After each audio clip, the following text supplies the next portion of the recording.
I'd like to introduce Dr. Vidisha Patel. Vidisha is a therapist in Sarasota, Florida. And I'm really fortunate today to have you on my video, Vidisha. Vidisha, can you tell us a little bit about you?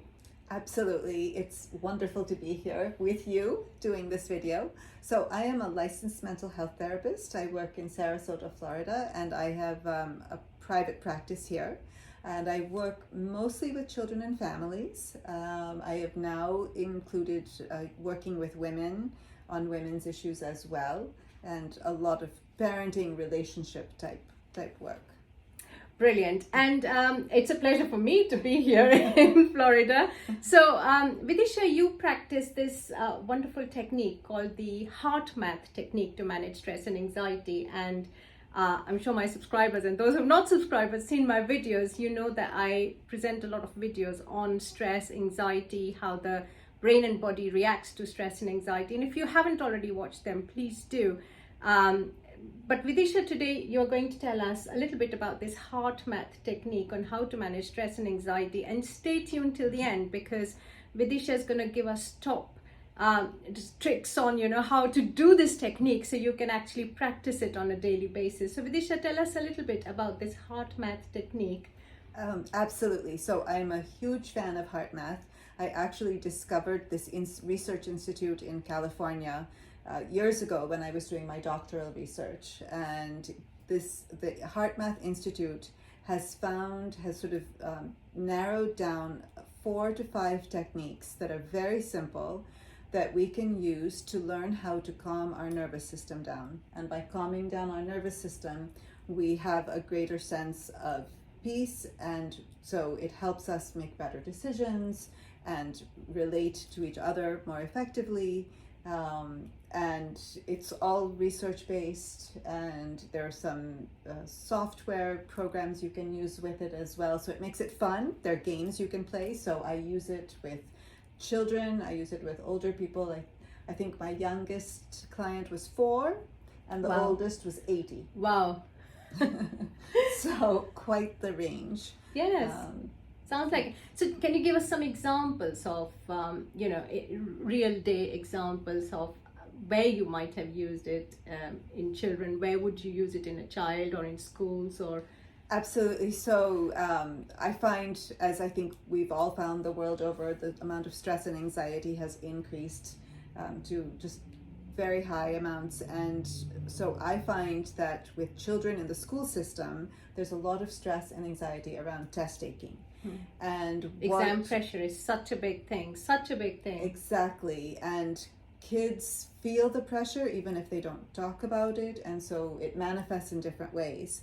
And we often, in our practices, are looking to help the students with the Band-Aid solutions to solve whatever issue is on the surface. What Heart Math allows us to do is to step back a little bit and calm our bodies down, calm our nervous systems down, so that we can then proceed with whatever we need to do in a calmer environment. So in the school system, specifically with test taking, I taught some of the students how to do these techniques in the classroom. These were 4th graders, so they were 9, 10 years old. And I also taught the teachers how to use these techniques so that the teachers could reinforce it with the students. And then the students would, when they took their exams, they would take a minute to practice these techniques prior to taking the exam. And the results were actually remarkable. We had a teacher who used this as part of her research study, and she was able to get statistically significant results with improvement in kids' stress levels and test-taking scores by just having implemented these strategies. So you're saying these are just simple techniques that children can follow, probably reinforced by teachers, where their stress levels come down and they are able to perform better because their exam anxiety or test anxiety is better. So Vidisha, I'm really curious now. So can you share how would one do this technique? Take us through it step by step as to how, if somebody wants to practice it for, say, exam anxiety, but there must be other situations as well. So do you want to take us through Sure. how one can do it? So stress is in every part of our lives, right? We are all we all feel stress in various different Absolutely, situations. yes. Another example actually is in sports. So if you look at top athletes, we think when we watch them perform that they are happily out there and fully in the flow. Well, they're in the flow, but right before that, they might actually be nervous. And so it's only after doing techniques, either heart math or similar ones, that help them get in the flow. So sports is another place, or Right.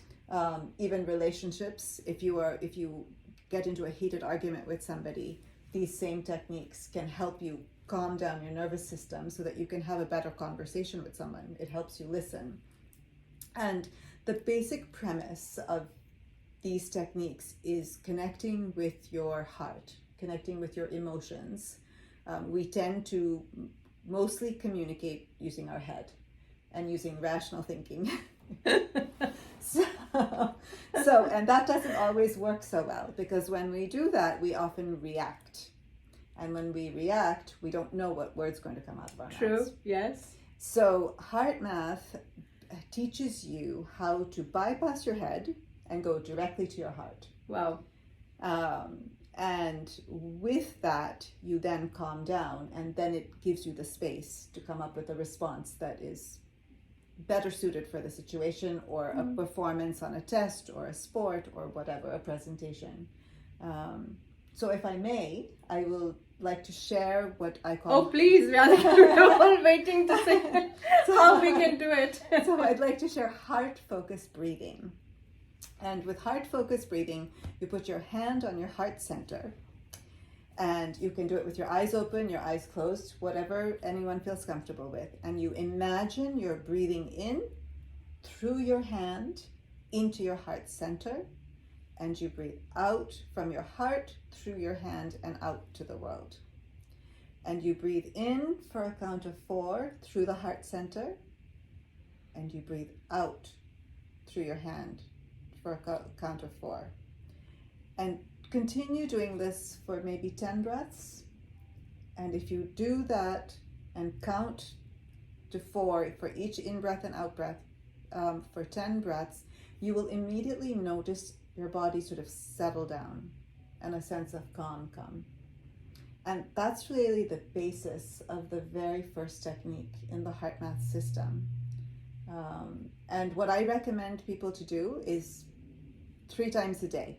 Just when you get up in the morning, you brush your teeth, you have coffee, tea, whatever, just do that for maybe 10 breaths, a minute, whatever works for you. Then sometime in the middle of the day, sometime at the end of the day.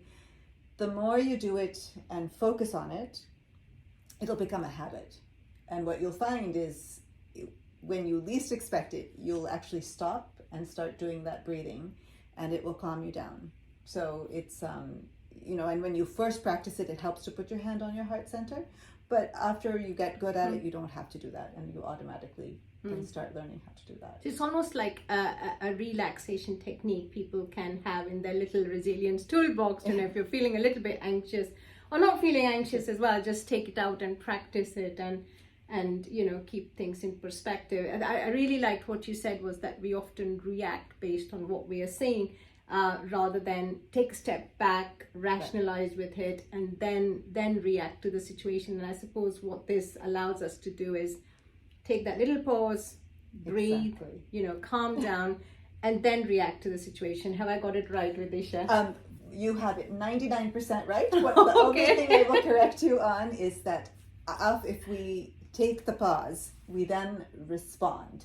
So I like to differentiate between the react versus the respond, because when we say something right off the top of our heads, we are often reacting. We're not thinking it through. True. So then we do the heart-focused breathing, and it gives us the pause, and now we have thought about it, so now we can respond to the situation. And wow, how eloquently put. React versus respond. I've learned something today. Yeah, so as in all my videos, I usually leave the viewers with an exercise. Vidisha, today it's your turn to give an exercise. So here we go. So my homework to all of you is to practice this heart-focused breathing. Do it for 10 breaths. So 10 in breaths, 10 out breaths. and do it at least 3 times a day, if not more. And here are some other places. If you're driving and you're at a stop sign, it's a wonderful place to take a few seconds to do this breathing. If you are waiting in a doctor's office, if you are picking up your children and you're in a queue to get to pick them up from school or something, wherever you find you have a little bit of idle time, not a lot, practice it. And the more you practice it, you'll start to see a huge difference in how you feel. Wow. Thank you so much, Vidisha. Thank you for being with me today. Again, if you have learned something useful, please like it, share it, tell it to all the people you know. Thank you for watching.